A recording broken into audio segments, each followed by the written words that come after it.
In 1923, a German housewife used a wheelbarrow full of cash to buy a loaf of bread.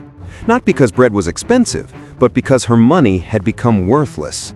Fast forward a century, and the exact same pattern is unfolding right now. The question isn't if we're heading toward the next collapse, it's whether you'll see it coming before it's too late.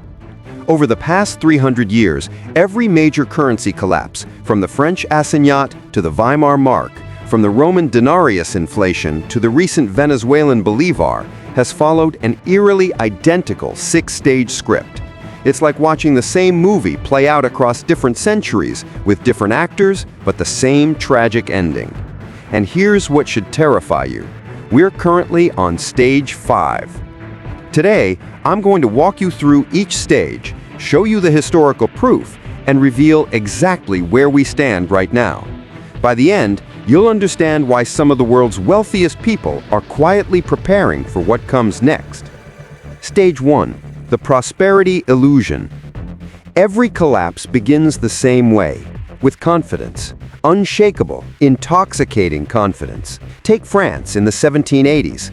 The economy was booming, Paris was the cultural capital of the world, and the French livre was one of the most trusted currencies in Europe. Or look at Germany in 1914, a global industrial powerhouse with a currency backed by one of the strongest economies on Earth. This is what I call the prosperity illusion. Everything appears stable. Stock markets are climbing, real estate prices are rising, and governments are spending freely because, well, why wouldn't they? The money seems infinite, but here's the trap. During this stage, governments and central banks plant the seeds of their own destruction. They begin spending beyond their means, often to fund wars, social programs, or infrastructure projects. The spending feels justified because the economy can handle it. And honestly, it's hard to blame them. If you had a credit card with no apparent limit and everyone told you it was fine to use it, wouldn't you? But here's the sinister part. The public doesn't see the debt accumulating in the shadows. They only see prosperity. The stock market gains, the new buildings, the improved roads. What they don't see is the financial house of cards being constructed beneath their feet. Stage 2.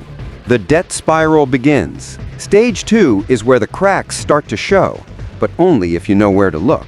Let's talk about revolutionary France again. By 1789, the French government had accumulated massive debts from funding wars, including their support of the American Revolution. Sound familiar? The solution seemed obvious. Print more money. They called it the Assignat, and it was initially backed by church lands. Britain faced a similar moment in the early 1800s during the Napoleonic Wars. Argentina went through this in the 1980s. Venezuela in the 2010s. The pattern is always the same. Governments need money, but raising taxes is politically suicidal, and borrowing has limits. So they choose option 3, monetary expansion. They don't call it printing money because that sounds reckless. They use sophisticated terms like quantitative easing or monetary stimulus. This isn't necessarily evil or incompetent. Often, governments genuinely believe they can manage the debt, that economic growth will solve the problem, that this time is different. But mathematics doesn't care about optimism. Debt compounds. And once the spiral begins, it becomes almost impossible to stop without severe austerity measures that no politician wants to implement. And that's when stage 3 begins, the moment when the public starts to notice something is wrong. Stage 3, loss of confidence. This is the tipping point. The moment when people shift from trust to suspicion. In Weimar Germany, it happened around 1921, 1922. People noticed prices rising faster than their wages. A coffee that cost 5 marks suddenly cost 20 marks, then 100 marks, then 1,000 marks. The government kept insisting everything was under control, that the inflation was temporary. Meet Hans, a fictional but representative German teacher in 1922. Hans got paid monthly. In January, his salary could feed his family for 4 weeks. By December, if he didn't spend his paycheck within hours of receiving it, it would only buy a week's worth of food, then days, then hours. This is when people start changing their behavior. They spend money immediately. They lose faith in savings accounts. They begin trading paper currency for hard assets, real estate, gold, foreign currencies, and businesses that produce actual goods. And no, I'm not suggesting you panic or make rash decisions, but ignorance isn't bliss when your purchasing power is at stake. Stage 4. Hyperinflation acceleration. If Stage 3 is the tipping point, Stage 4 is the free fall. Hyperinflation technically means inflation exceeding 50% per month. But that sterile definition doesn't capture the human horror. In 1923 Germany, prices doubled every 3 days. A newspaper cost 1 mark in May. By November, that same newspaper cost 70 billion marks. Workers were paid twice daily and given breaks to rush out and spend their money before it became worthless. Zimbabwe in 2008 experienced the second worst hyperinflation in recorded history. The government printed a $100 trillion note. One egg cost 50 billion Zimbabwe dollars. Venezuela right now has seen its currency lose 99.999% of its value since 2013. Pensioners who save their entire lives can't afford a meal. Governments always respond the same way during this stage. They print more money to try to solve the crisis, which only accelerates the collapse. It's like trying to put out a fire with gasoline. And here's what keeps me up at night. This stage doesn't last years. Once it begins, it typically takes just 12 to 24 months for a currency to completely collapse. Stage 5.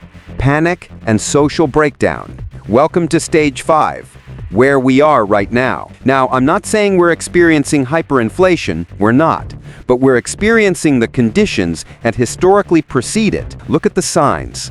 Unprecedented government debt levels across major economies. The U.S. national debt exceeds $34 trillion. Combined global debt, more than $300 trillion. Central banks that spent the past 15 years engaging in monetary policies that would have been unthinkable just decades ago. Negative real interest rates. Asset price inflation disconnected from economic productivity. In every historical collapse, the general public didn't believe it could happen until it was too late. Germans in 1921 couldn't imagine their currency would be worthless 2 years later. Venezuelans in 2012 thought they'd weather the storm. Stage 5 is characterized by increasing social unrest, political polarization, and a growing divide between those who own hard assets and those who hold only currency. Sound familiar? The wealthy during this stage do something crucial. They convert paper assets into real assets. They buy land, precious metals, foreign currencies, and businesses that produce actual goods. And no, I'm not suggesting you panic or make rash decisions, but ignorance isn't bliss when your purchasing power is at stake. Stage 6. Currency reset or collapse. The final stage comes in one of two forms: managed reset or complete collapse. A managed reset is what happened after World War II with the Bretton Woods Agreement, establishing the US dollar as the global reserve currency. It's what happened when Germany introduced the Rentenmark in 1923, replacing the worthless paper mark at a rate of 1 trillion to 1. A complete collapse is what happened to the Confederate dollar, the Zimbabwe dollar, and countless other currencies throughout history.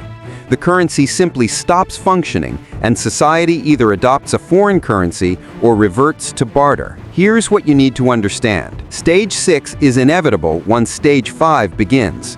The only question is whether it's controlled or chaotic. Many economists and financial analysts believe we're heading toward a global currency reset within the next few years. Not a conspiracy theory, an economic necessity. When debt becomes mathematically unpayable and confidence erodes beyond repair, the system must reset. So let's recap this 300-year pattern.